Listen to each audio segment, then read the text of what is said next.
Yo tātou tāpua I le atua.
O le tangata e pei o le mutia o na aso. E pei o le funga o le vao, e whaapea o na funga mai o ia, o aangi mai ai le matangi o na le ailea o ia, o le to I loa foi o ia I le mea sa iai. A le alofa o le ali mai le vavau lova lea e o I le whavavau, I e matatau I a te ia. O la nāme o tonu foi o I le whanau a latou whanau. I e tausi lana whengainga o e mana tua fo I ana polo inga e whai ai. E o tātou tālo. Ulu whale mai lau whanau I lau malu malu I le nei tae au. E na ua whina ngalo a lofa o elo mātou atua e te whawhangu ina mailo mātou ola. Maila mātou malo lo le pō ma vai. Ma o mātou vaia foi lo mātango fie le nei aso fau. O le aso e whao popo I aso le olanga. A le amatanga foi o le nei masino fau. A le awa e au maia whātasi lau whanau whātuatua. Mātou te vivi ma whawhetai ma whanene ina lau fio. O no loa lofa ma lo whamaoni. Ai vai ma le ato tol tangata I o luma lo mātou atua awa I mai lo nganga mo I mātou te whai ai le tapo inga I le nganga ma le whamaoni. Ai o lava I se vi inga o lau a fio o oi o le atua le tama le alo ma le nganga pa ia. Amene. Vi inga o le atua le pese I vasfuma le lua.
Whaitau ina o le tuspaia o le tus whaitau o le asou mo mai le whengainga fau o le tusia Paulo i le kalesia i Roma.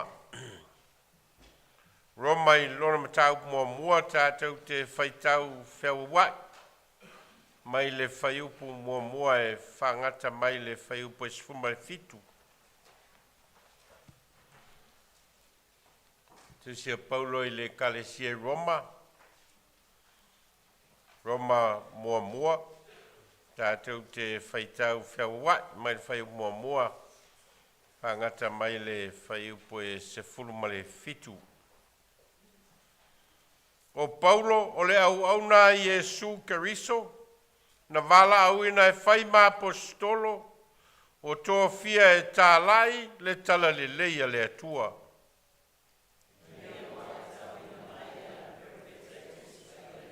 O le tala le leia winga i lona alo, o Iesu Keriso lo tātou ali, o le na whanau mai le ainga o tā vita i la le tino.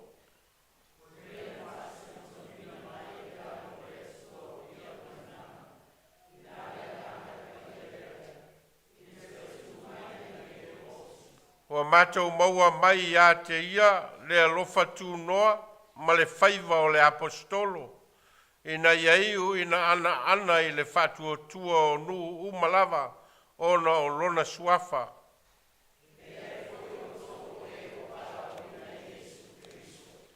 O lau tusele nei a te autou umalava o i Roma. O e ua alofa ina i le atua o e ua Vailaau ina e whai matangata pa ia. Ia ia tau le alofa tūnoa, ma le manuia mai le atua lo tātou tamā, a toa male ali o Iesu Keriso.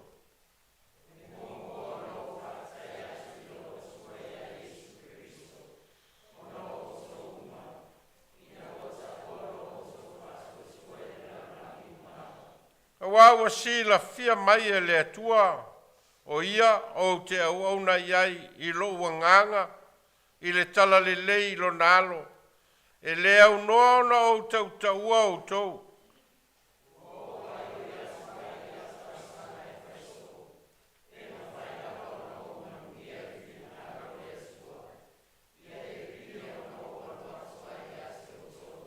Awa o te nau tele i le fia feiloa i mautou, ina ia o watu i a te tau se mea lofa i lale anganga, e whatu mawina ai o tau.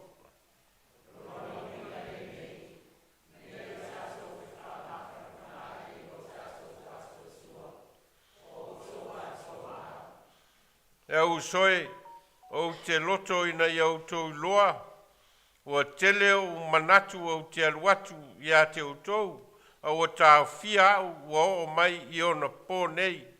Ina ia o maua sina fua i a te o tau, whapei foi o isinu.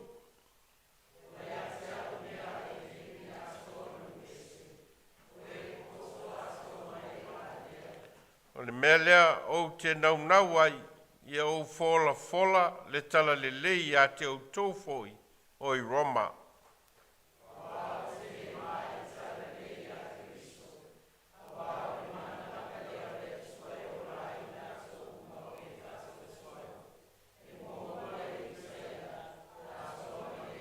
Ma le whai upo sifu ma le fitu.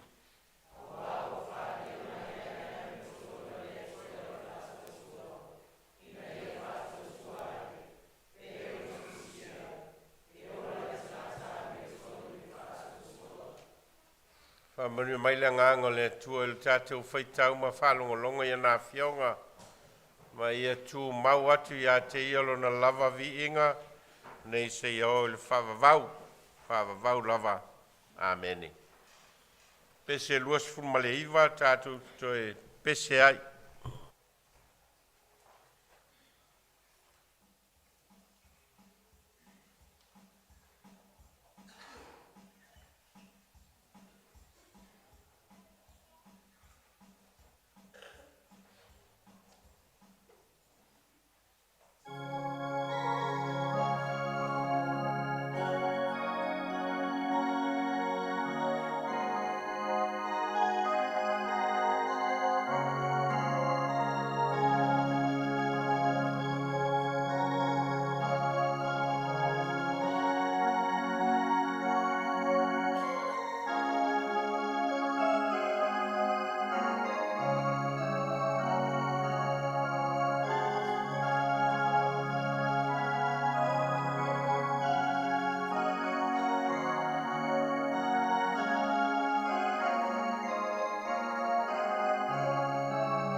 o tatou talo. E vi ia lava ma whanene ina lo suafa e so se ngangana ma so se atunu. O le lalolangi na e foa ina i lo lava ata mai. O le lalolangi foa ina e tu ma tā manga ina mea umalava. Ma le lalolangi foa ina e whātumu ina i tangata na e foa ina i lo lava whātusa pa ia. Ma e tau whai vivi, ma tau whai ne uma, mea uma na e whaia i lo mamalu, ma lo sisiri ese. Ma fuanga vo leo wa ulu whale mai ai lau whanau i le nei tae au, ma e mātou te talitonu o lo whapea foi o na whātino ina, i lea whalisa, ma lea whalisa o lo anga i ai, lau whanau whātua, se i tāpua i mavivi, ma whane ne i ate oe, o no loa lofa ma lo whamaoni. Ma te whawhitai a waua e whawhangu mai so i fua maleola. Mai la matau malo longa o le pō ua mawai. Ma ua e au maia iai mātou le fia maleoli. Ma e whao so fia i o mātou loto ma o mātou nganga. Lo mātou o mai whātasi e wheiloa i o le tasi le isi. Ma mātou au whātasi le nganga o le whanetanga. Mātou te mafuta i a te oe lo mātou atua. O oe lo mātou ta mā. O mai ei lau whanau i le nei tae au i le nganga o le whanetanga i lau fio. Mātou whawhtai ua mawai atu le vai aso whi au mga luenga ma wha moenga ese o le tangata. O lo mātou urufafo ma le urufale o le ola ngā lulue ma le soi fua o foi natu i lau fio. A o lo mātou whātino ina o mātou tiute ma o mātou Vailaau ina. Ua e whātamau a inga ina ai mātou. Ma e whātāleni ina ai mātou.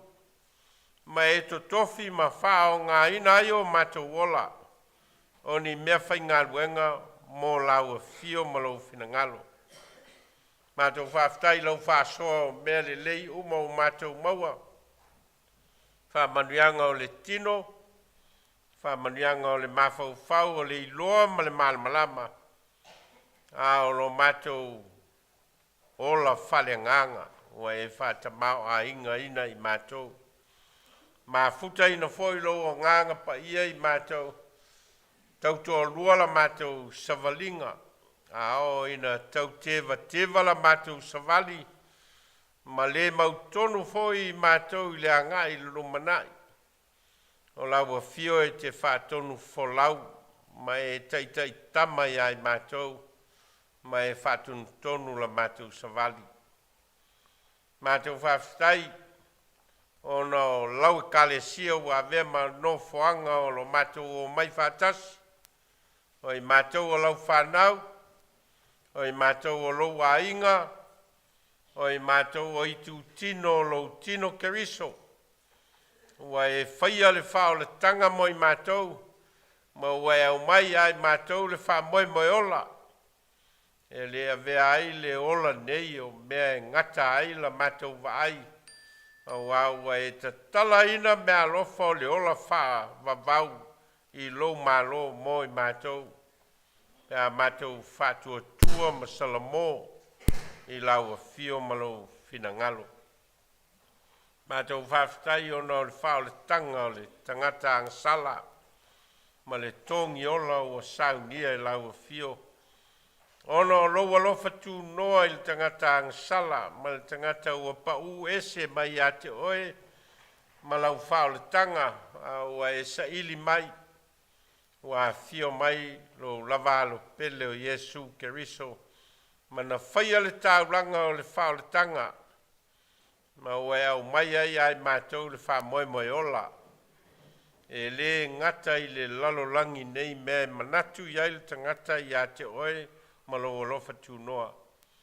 Au e Sauniga le ola whavavau mo e whatuatua whamaoni a te oe malo finangalo. Tu maulava I lau a fio le viinga le whamanu, o le whanetanga nei mai o I le whavavau lava. O I mātou lava o se whanau o ngasala, o I mātou foi o le fotu o le anga masei. Tele o mātou o leu, ma o mātou e le lea I o luma o e sila fia, o lo mātou wola whaatino, tu sa matiu te mawhaiva o e tofi ma e Vailaau ai mātou, o mātou le whamaoni. O awa noa o e tuina mai ai mātou te saili ai a te oe, ma saili ai whamanuianga o lo alofa tū noa mo I mātou. O mātou aunga te tae saili manuia o lo alofa, ma lo wanga le lei mai. Mātou te talo I lau a fio se e whamangalo lo mātou le whamaoni, a mangalolo mātou le whatuatua, a mangalolo mātou o ese mai a te oe, ma lo Vailaau mai ai mātou I o mātou o langa ina I o mātou loa, lo finangalo mātou te sava vali ai.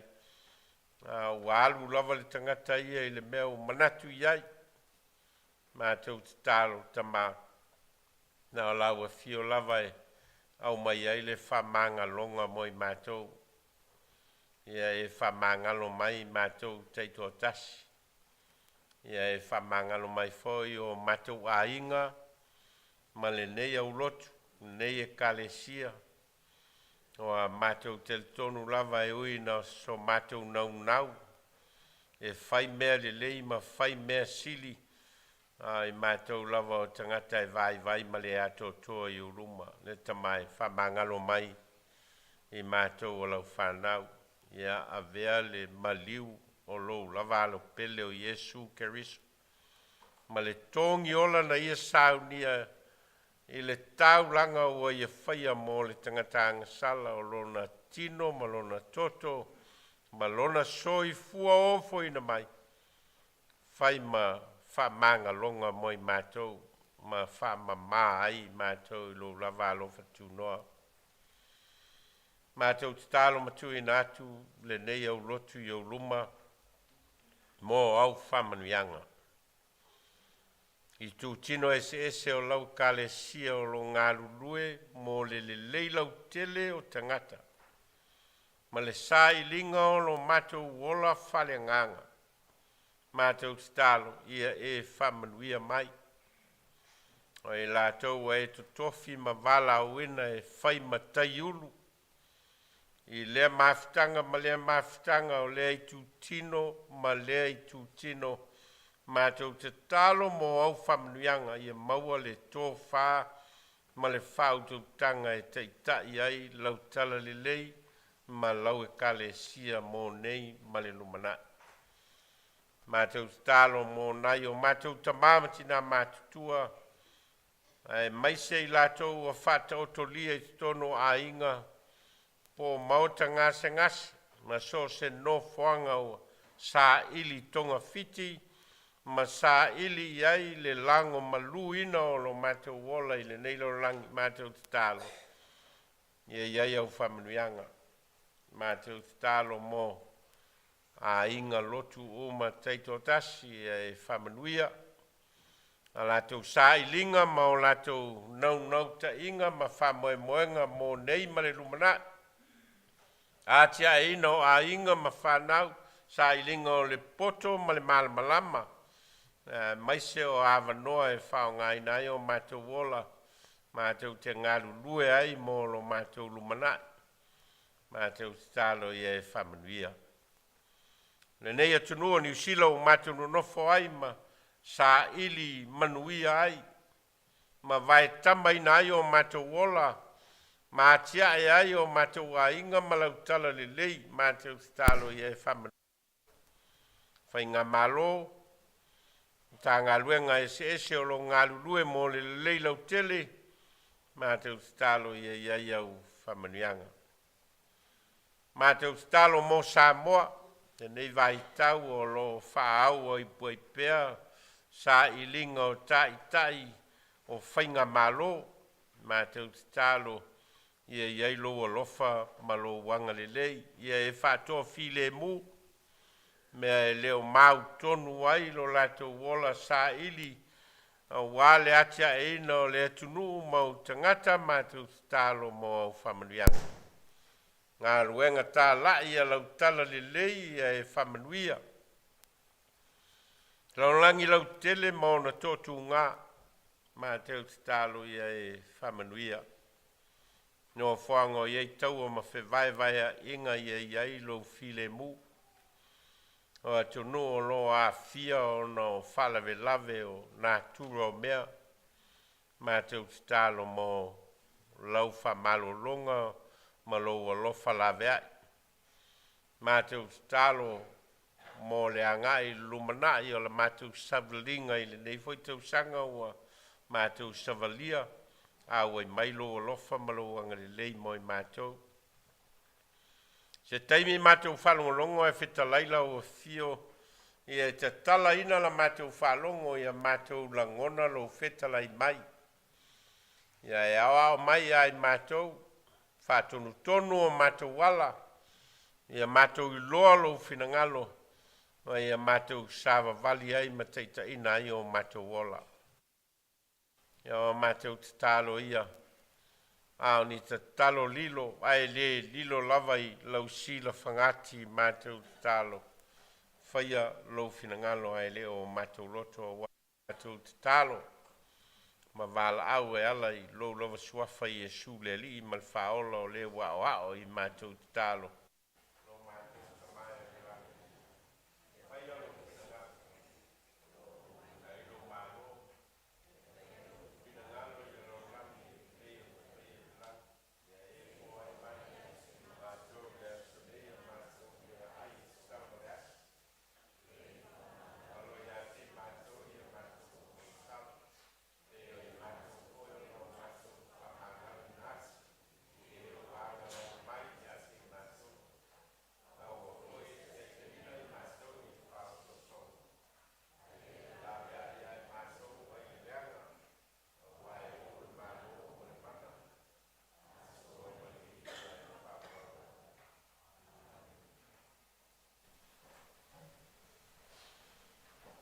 Pese se lau, fun malevalu.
tele lavau whamanuianga whaasoa mai mo lo mātou ola. E o lava i whamanuianga o lo tamau a inga. A o le fua foi o le ola ngā lulue, ma tā leni whao ngā ina i o mātou ola. O mātou o foi nā tuai ne mea lo whatupe whai mā mātou tāulanga mo lau whiau malau ngā ruenga whapa ia mai. Mai au mai mātou, ia mātou i loa na whao ngā ina mo lau tala lilei. Au mātou te tāloe ala i lo suafa Iesu. Amene.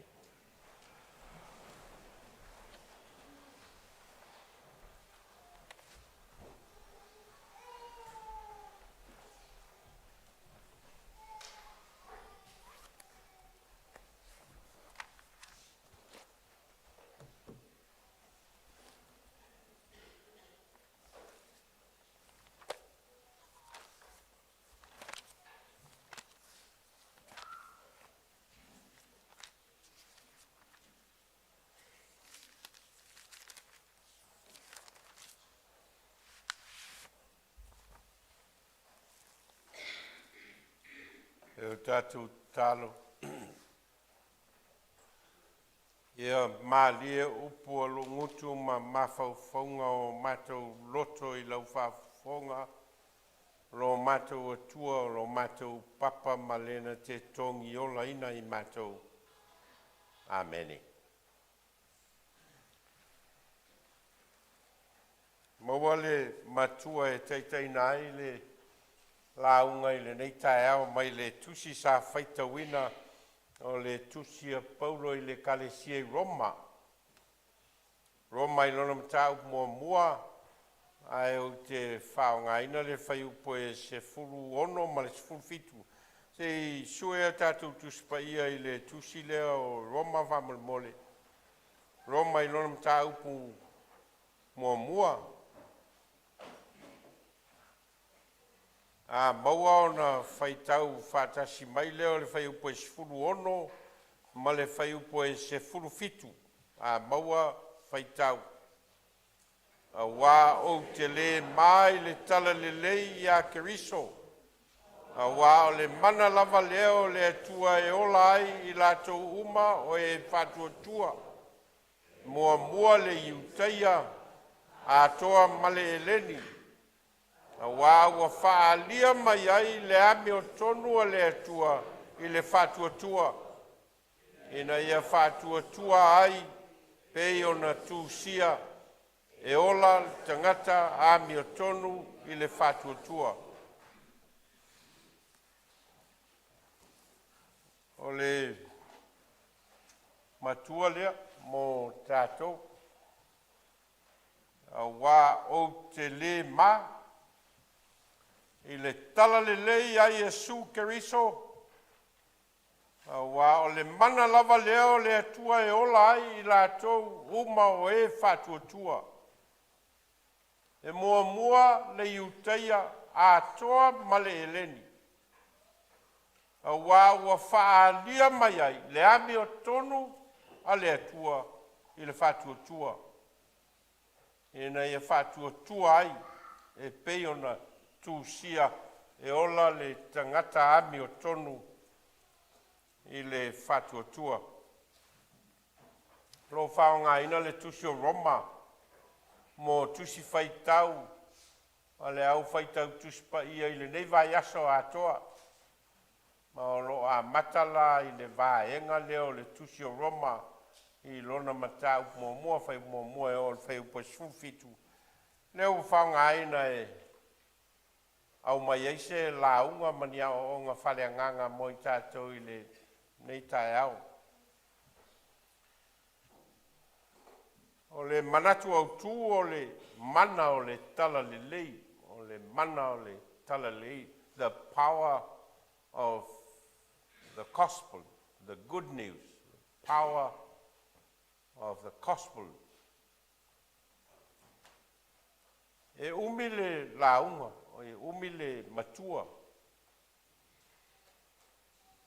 A e le mawhai o na vai ina le matua lea o na e whoringa mai o o lo tu whātasi e Paulo ia whai upu ia e lua i se mawhau whaunga e le mawhai ona vai ina pe tu e se ina se vaenga ona le ato anga o lona manatu malana mata upsisili malana fe au fale nganga o lo momoli le kalesia i Roma o lo afi fi uma i whai upu ia e lua a wā o te le mai le tala le lei a Yesu Keriso.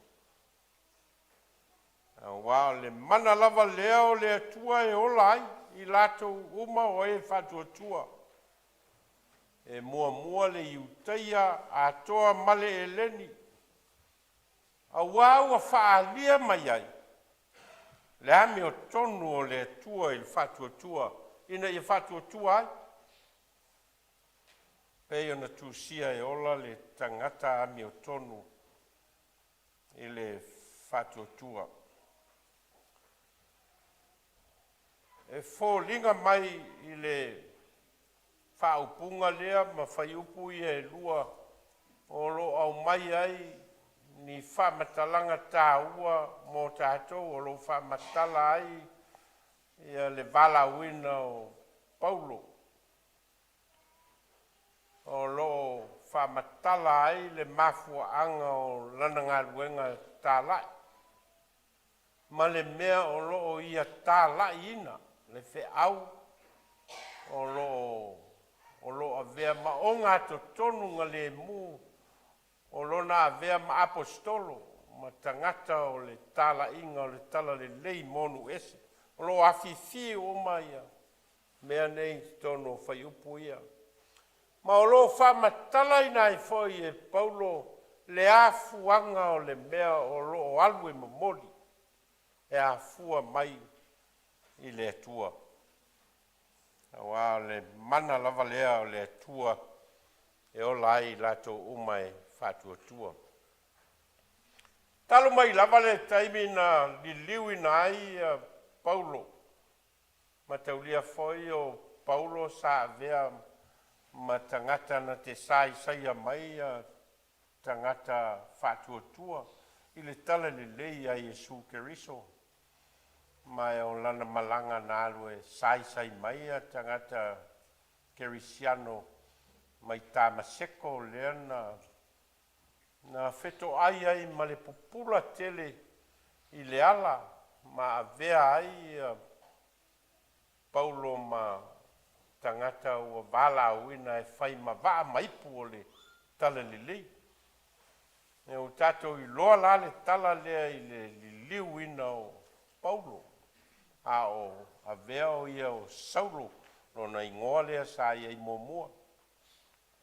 A lea la ua feto ai ma le popula, ma le malmalama lea o le Yesu Keriso toi tu. Ma sui atoa ai lona o langa, ma avea ai o ia o le waa ma le ipu o le tala lei ia Yesu Keriso. Mai lava i le taimina na, e o mai i le taimina ia tusia ai le tusi lea i le kalesia i Roma. O lo whamatala pea e Paulo lona Vailaau ina. O lo whamatala pea e Paulo le afuanga o lona Vailaau ina ma o lo manino le lei. I le amatanga o le tusi o le anu whai mai Paulo o le au na Yesu Keriso na Vailaau ina e whai ma apostolo o tō fia e tā lai le tala le lei ale atua. No manino le lei i le amatanga o le tusi o na whamatala e Paulo o lo whaailoa e Paulo o ia o le apostolo o le na Vailaau ina na te tala ina le tala le lei a le atua. The gospel of God. The good news of God. Ia ma Vailaau ina ai o ia atoa ma isi o le au tālai. O lea la o lo whamatala e Paulo le vaenga na. A lea lau a matal tusi lea o Roma, lea o lo whaongaina mo tui whaitau o le vai aso le nei, lea o lo a mataina le tusi lea o Roma. I le whaailoa atu e Paulo o mea ia, o lona Vailaau ina, e le atua. O le mafuanga o le wheau momoli o lo tau mawhai e momoli, o le tala le lei a le atua. Ma le momoli na atu o le suinga e manatu ia Paulo e tau na sui ai o langa o tangata. Pea a whai e whatu atua i le tala le lei lea, le tala le lei lea le atua i lona alo o Iesu Keriso. Alofa mtala i fo i e Paulo lona nau e fia alu i le Lotu lea ma le kalesia lea i Roma. Mai upo Paulo wa o ai o atu i au talo sanga e faiso. Pe ma fai lava ona o manuia i le fina ngalo le atua. Ia le pine ona o waluatu ai i a te utou. Ina ia o avatu i a te utou se mea alofa i lale anganga. Ina ia tātou fe wha mawhana whanai i lo tātou wha tua o utou a toa mau. Peo nono ta inga leo le apostolo, na lai o na tusi. O se teimi ma se ava noe ma whai o no mai whātasi ai, le kalesia i Roma ma ia, se i whāsoa i le tala le lei, ma fe wha mawhan whanai i le wha tua i a Iesu Keriso. E lava e le i tau nuu wha moe leo Paulo. O lona alu whātangata o lo alu e whaile tala inga i le kalesia le i Roma. E u lava le i tau nuu wha moe leo Paulo. Ai wā vea le tusi lea Paulo i le kalesia i Roma ma tusi ua whaonga ina i au ngā tūpulanga whakerisiano mai lava i le taimi na mawhai ai o na whaofi le tusi lea i do tonu o le tuspaia. Mai lava i nā taimi o mai le taimi nei o se tasi leo tusi au Petrosili o na Lotu lana whe au whale nganga o lo au mai ai. Ma o le vaenga pito o ngā tonu leo o le tusi atoa leo ua whao ngā ina e whai mamatua. A wā o te le mai le tala le lei ia Iesu Keriso. A wā o le mana lava leo le atua e ola ai lato uma o e whatu atua. E mua le iutai a atoa ma le eleni. A wā o wha lia mai ai le ami o tonu o le atua i le whatu atua. O le tala le lei o lo wha matala e Paulo i le amatanga o lana tusi i Roma. E le nā se tala manaia, o se tala fia, o se tala le lei. It's not a story. It's not a narrative. E le nā se tala e wha matala atu i se tangata.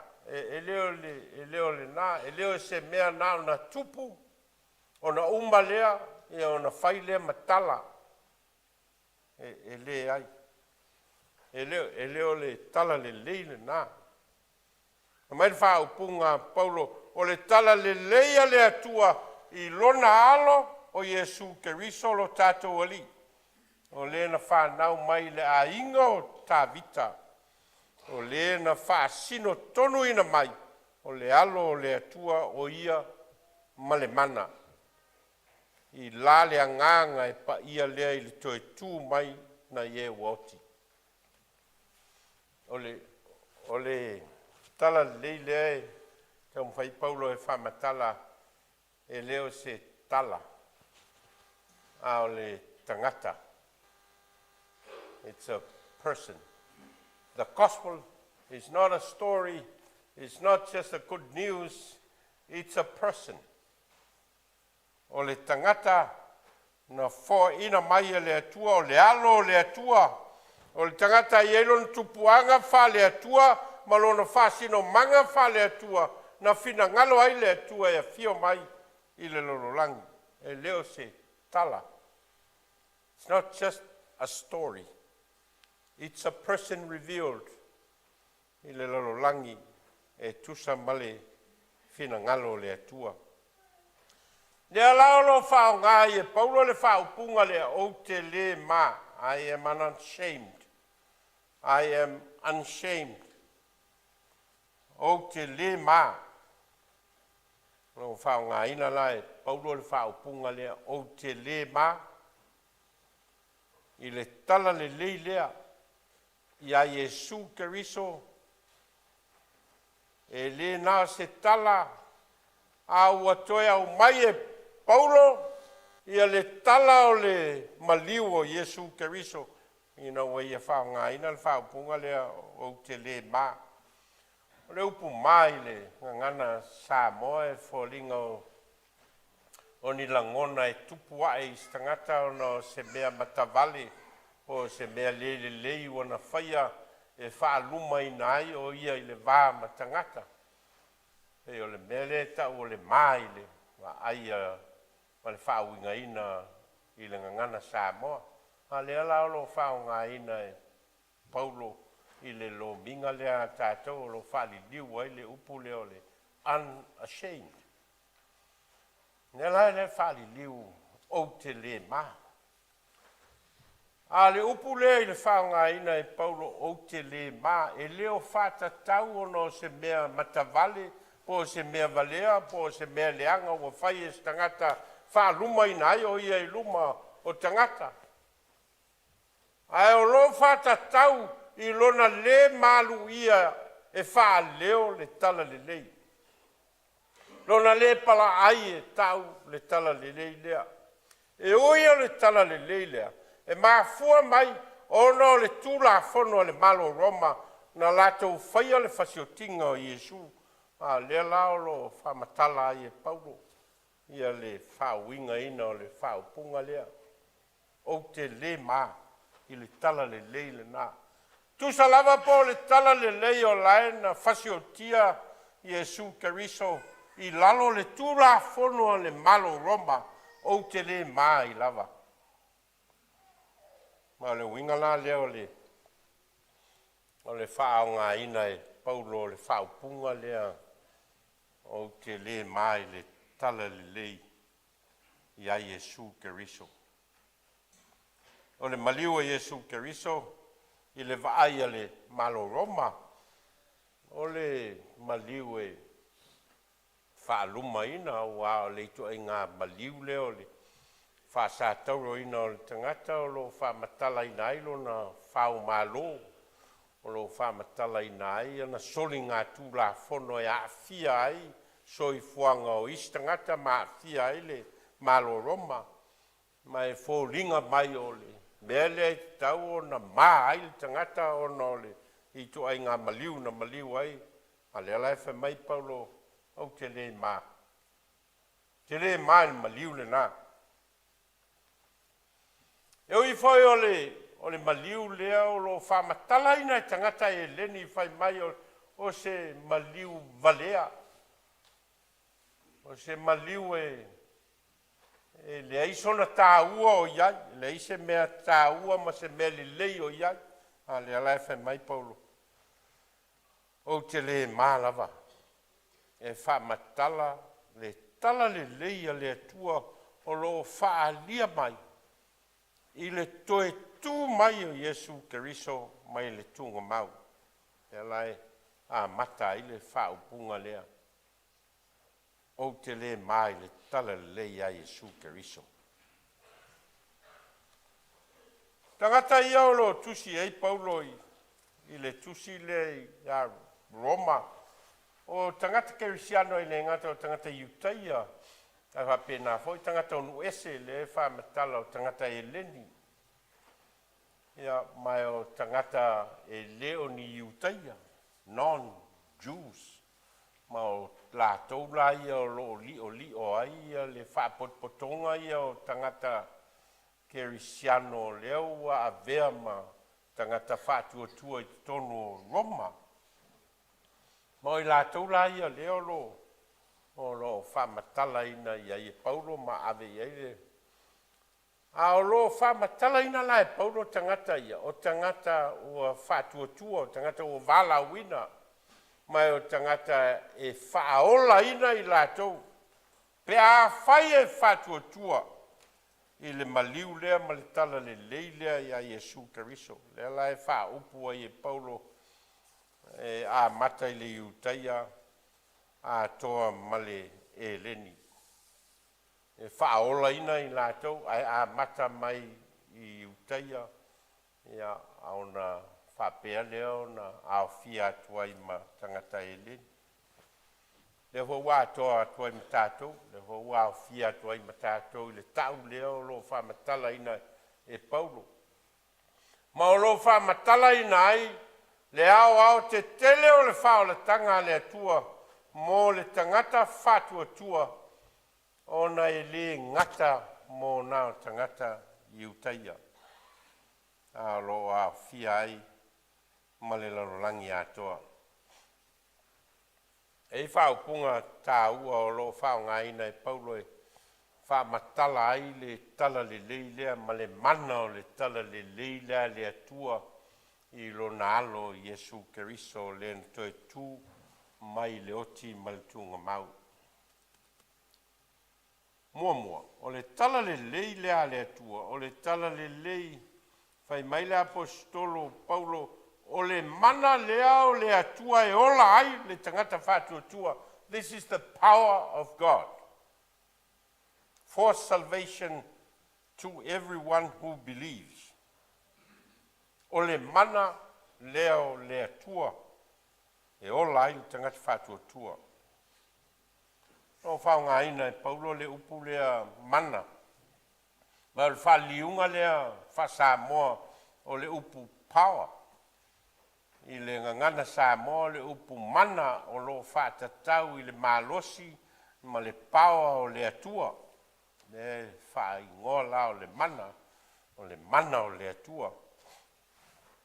A le upu le pawa o lo a vea ma upu e whamatala i le malo Roma. O na whanau i e su mai o ane lava i le teimin tusia i e Paulo i a lana tusi le i le kalesia i Roma. O loa vea le malo Roma ma o ngā te tonunga le mu o le pawa o le lalolangi le vaitang. A fua ia i lo lato malosi i whawhitawhita o Roma sa na pūlea le lalolangi le tai. A fua i lo lato malosi i whātamau ainga o Roma na lato pūlea le lalolangi le vaitang. A fua i lo lato whatonu ina ngā solonga o le tamau ainga mal ngā solonga o me te tupu i le lalolangi le vaitau o Roma was the power. Le lau whao ngā Iesu le whao punga lea the power of God. E whamatala ai le tala le leia Iesu Keriso. Ona o le whao ngā ina e tangata o le mawhau whaunga lea mole malo Roma is the power of the time and the moment. Ale laua tu sia e Paulo lana tusi le kalesia Roma ma wha upu whapena. A wau te le mai le tala le lei a Iesu Keriso. A wau le mana lea. This is the power of God for salvation to everyone who believes. You know, tusi Paulo le kalesia i Filipi. Mana wha matala ina lona talitonunga lea. E le ngata e wha soa i tangata. Ai o lo wha matala i e Paulo ia lava. Ma lona talitonunga i le wha o le tanga lea. Ma le ame tonu lea le tua. E ala i le tala le lei. Ona wha pea leo le wha upunga Paulo. I le kalesia i Filipi. Ono o Keriso. O wha lea o ngā ina mea uma. Ma o manatu. O ta lava ia mea, ina ia o maua keriso.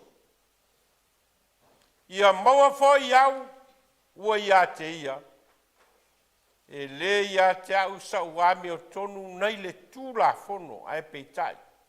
Nā o lea, o loo i le whatua tua i a keriso, o le ami o tonu lea mai lea tua. Te tonunga leo, Paulo le tala le lei a Yesu keriso. O lo whai loa ai le mana o lea tua. O lo whai loa ai le ami o tonu o lea tua.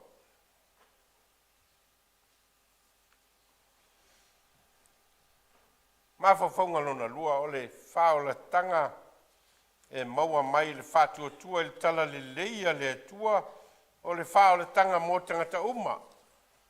E leo se whao le tanga mō nā tangata iutaia, e ui e manatu iutaia o lātou o tangata na whiriwhiria whapitoa e le tua, ma manatu foi lātou o le mesia mō nā o lātou, ma le tō tele lava o tangata iutaia e o mai le teimi nei lātou te leo tali tonu, i le fio mai o Yesu Keriso le na maliu, ma toe soe fua manu malo a mea o le mesia lea, sa whatatali ai tangata iutaia.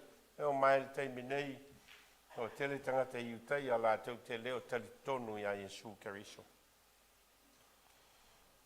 A le lai, wha mai Paulo ile, me kale sia i Roma o le tala le lei lea, o le tala le lei o le wha o le tanga, mō so se tangata lava. Nea lai whai mai ai o le whao le tanga mō iutaia atoa ma e leni mai o le whaaonga ina le Paulo o le whao punga e wha matala ai o le universal salvation o le whao le tanga le atua mō le lalolangi atoa ma tangata uma.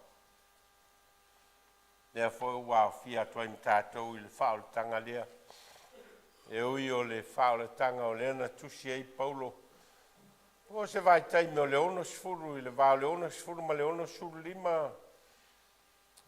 Tausanga talu o na toe tu Yesu.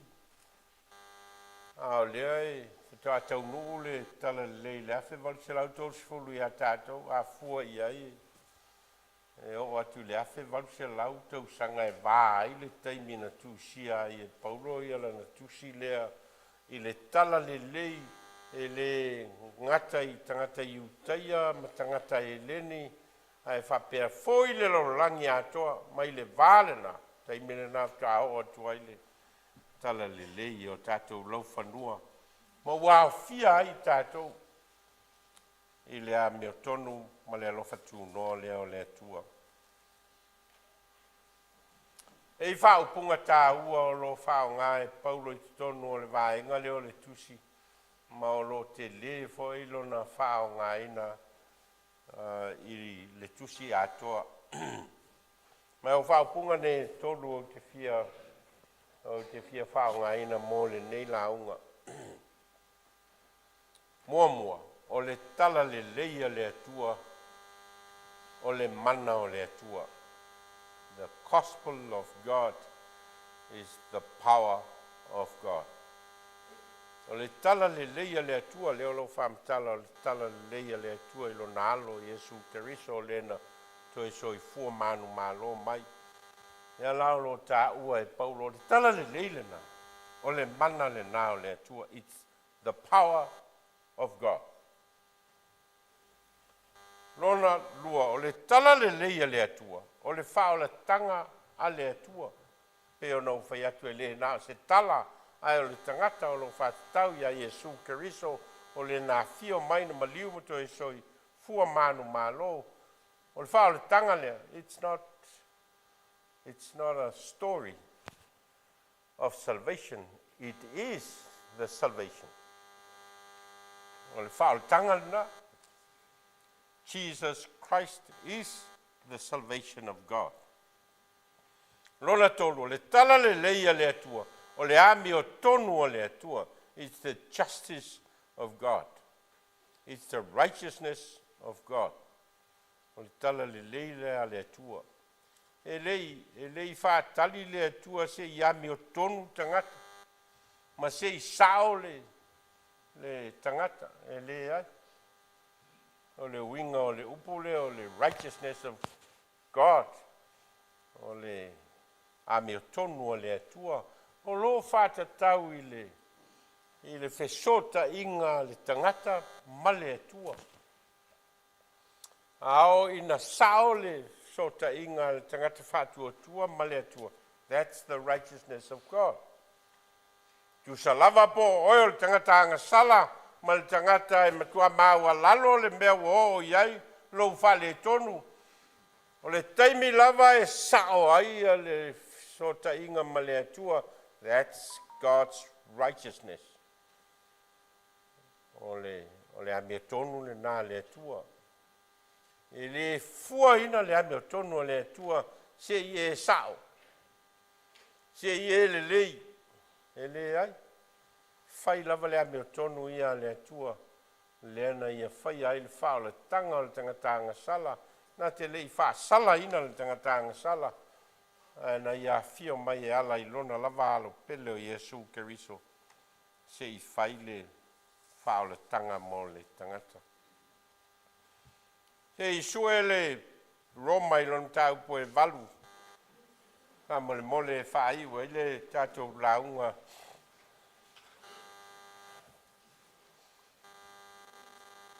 Roma i lona tau po e valu ai fai tau mai le fai upo e tolu sifuru ma le tasi o atu le fai upo e tolu sifuru ma le iwa.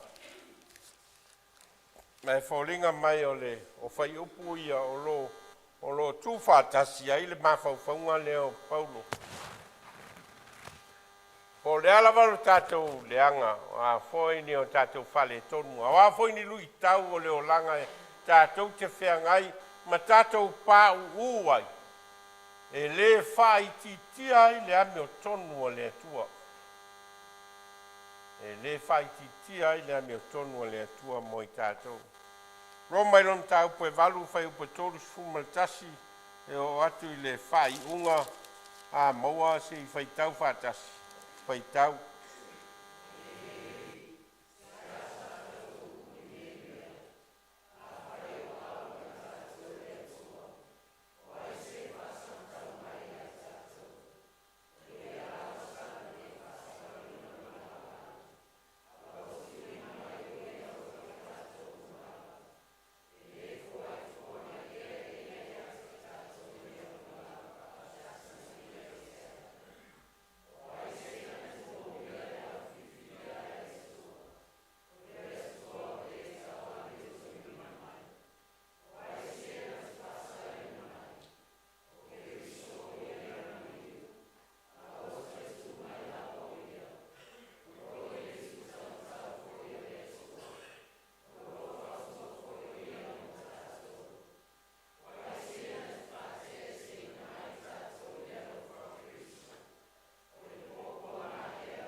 O le tūwhata singa le Paulo le mawhauwhaunga le winga i le mana o le tala le leia le atua e ala i lona lavalo pele o Iesu Keriso.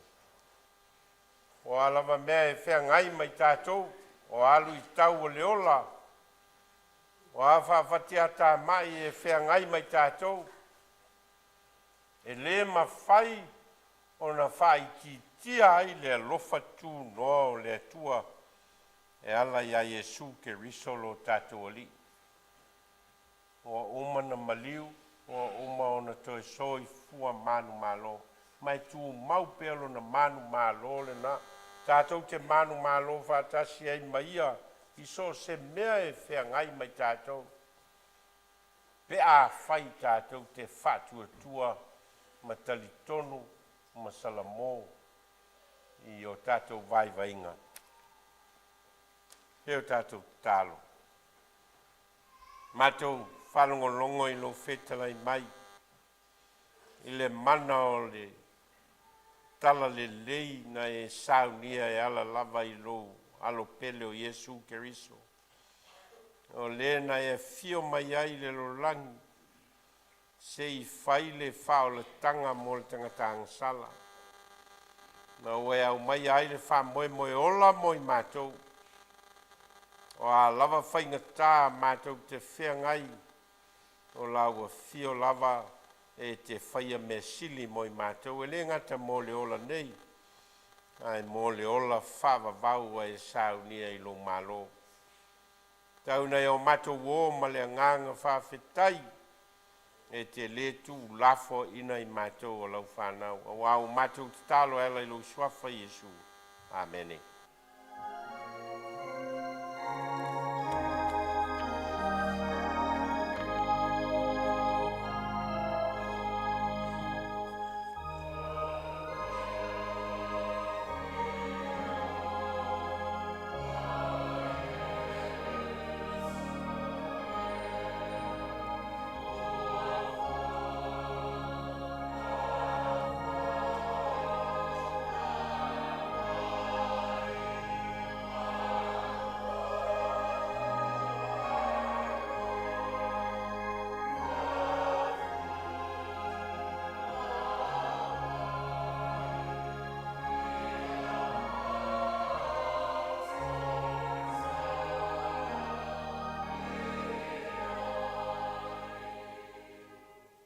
Teo tātou tālo.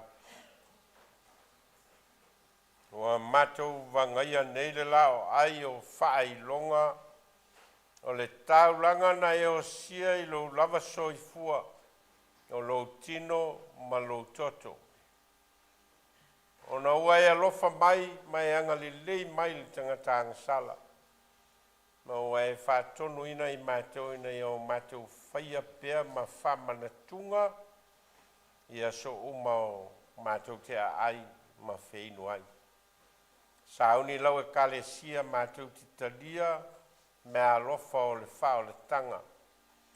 Tauna ia e whalo loto ina pea I o mātou loto manganga lo mātou talia o lau whao le tanga. Wau mātou te talo e ala ia Yesu le li ma le whao le. Amen.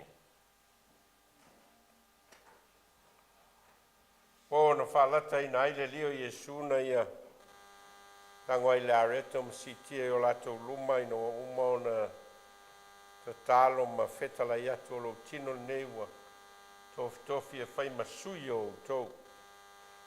Ia o tau whai ale nei mea ma whamana tunga ia te au ia so uma tau te ai.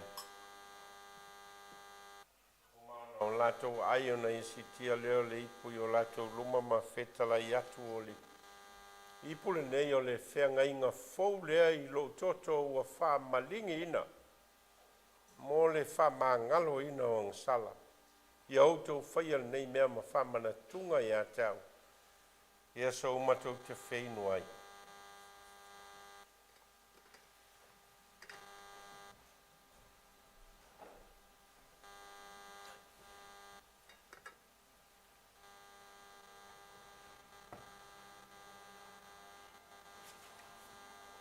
Tau ao ina o na talia lea.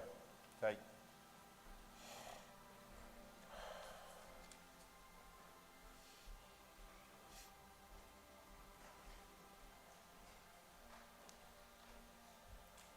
ua wha pea lava o nā lofa mai o le atua i le lolo langi. Wai au mai ailo nā tali e tō tasi. Ina ia le whano se tasi whatua tua ia te ia. Ia maua e ia le ola e whawawau.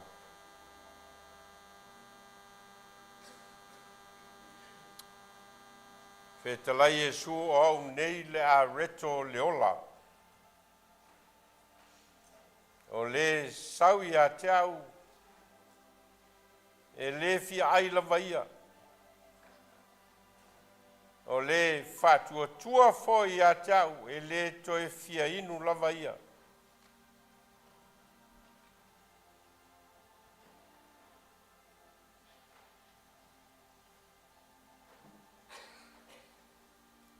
O au le a reto walu ifo mai le langi.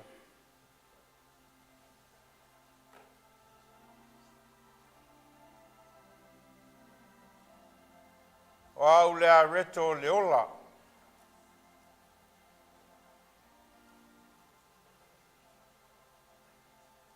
Na ai e o tau tamale ma nai le vau au a oti la tau.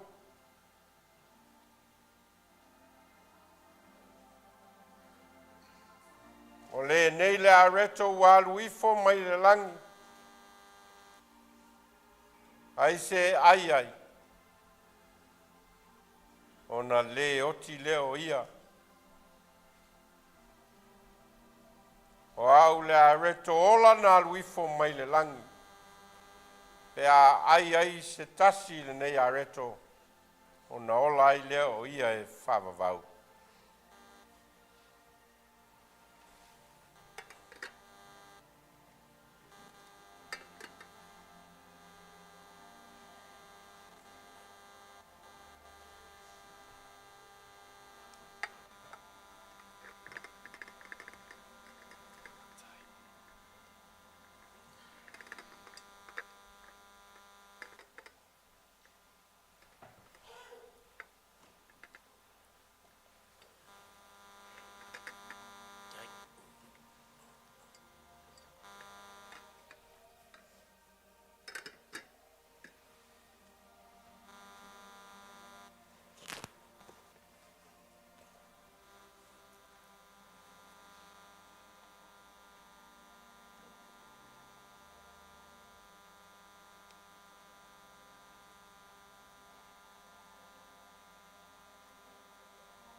Te wau ina o na whātali lea tātou talia whātas.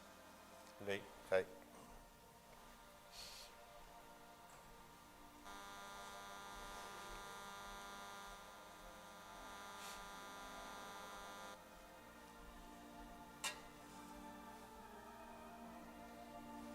E talai e sui le whawhine Samaria.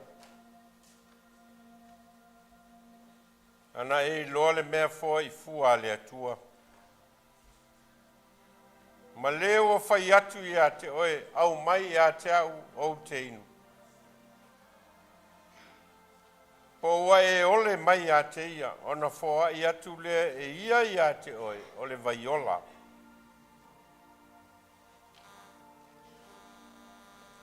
O le inu le nei vai e toi fia inu ia.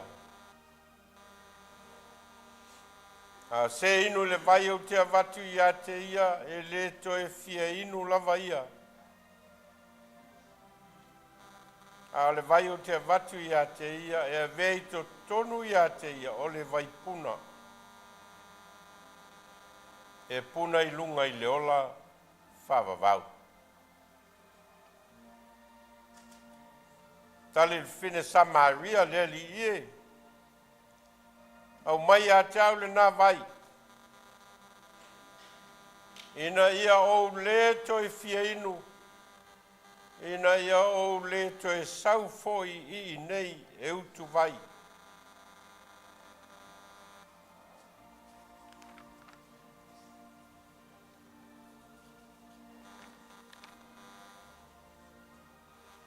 E talai Jesu e moni o te whai atu I te utou. A whai tau te le a ai le tino le atali o le tangata. A le ino foi lona toto. O le to tonu I te utou le ola. O le ai I lo tino maino I lo toto. Wa ia te ia le ola whawawau. O te toe whātuina foi o ia I le aso ngā taanga. A wā lo tino le mea ai moni lea, o lo toto foi o le mea inu moni lea.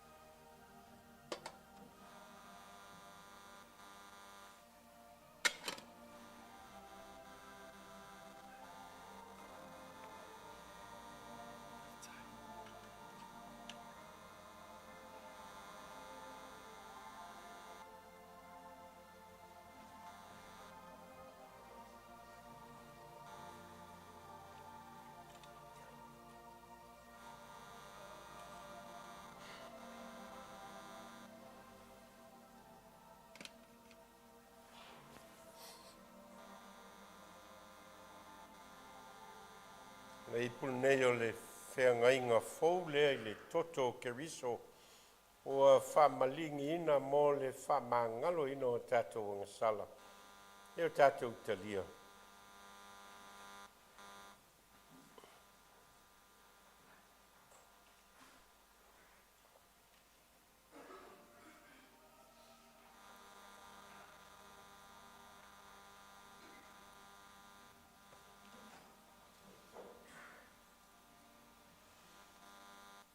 Wa e fo ina mai lava oe lava. O le mea lofa o le whao le tanga mo le tangata angasala. Ma ua e fo la fola ina ai le ola whawawau mo I lātou e whātua tua masalamo whamaoni I lawa fio. A velo mātou a wai whātasi I Sauniga o le whamanatu ina o lo maliu. Mātou te langona ina ai le tāua o le tāuranga o le whaolutanga o e Saunia moi mātou. Na vea I mātou ma mōli mau I mea mātou te whai ma lo mātou ola whātino ma le ola whātua tua I lau fio.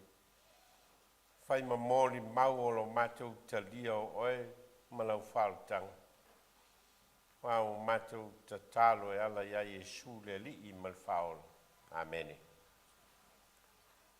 Pese tau se lau di masu wha. Whai oel tātou. Sauniga māo I tātou I pōl whamantunga whamut.